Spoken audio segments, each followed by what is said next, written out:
นางเมื่อกว่ายานเป็ดใจในน้องเอ๋ยสู่ปีมาเฮ็ดไรนอความหนึ่งคอก็อำลาดอำมอมาหยอกน้ำคุณเอาปลาเมาบอกเก่าเฮาสายไหลอยากไม่ซ้อมกับสั่งลาน้องชิงเอ้ยย้อนสั่งและสู่สั่งลืมกว่าเป็ดสายซึ่งในวนหันเมื่อสู่แลเฮาฮักกันเจอวันหลังปีตึกต้องไหลเกี่ยวขอดกึมไว้เนื้อเสือสายพอชิงเอ้ยไปเฮ็ดไรเนื้อกันนอ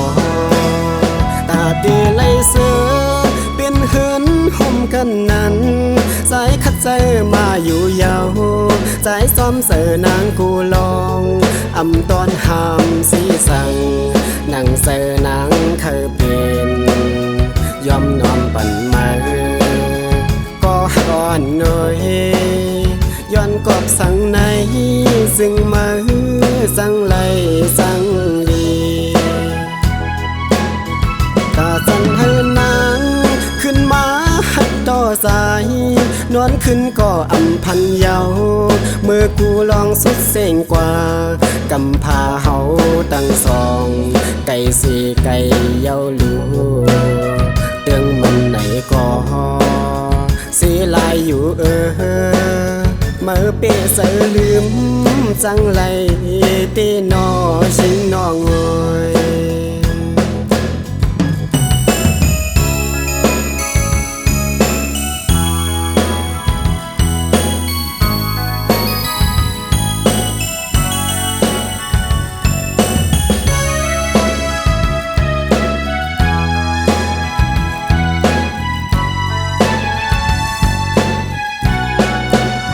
กับสั่งลาน้องชิงเอ้ยย้อนสั่งและสู่สั่งลืมกว่าเป็ดสายซึ่งในวนหันเมื่อสู่แลเฮาฮักกันเจอวันหลังปีตึกต้องไหลเกี่ยวขอดกึมไว้เนื้อเสือสายพอชิงเอ้ยไปเฮ็ดไรเนื้อกันนอตาตีไล่เสือเป็นเฮือนห่มกันนั้นสายคัดใจมาอยู่ยาวสายซ้อมเสือนางกูลองอำตอนหามสีสั่งนั่งเสือนางเคยเป็นยอมนอมปั่นมาก็ก่อนหน่อยย้อนกอบสั่งในซึ่งมา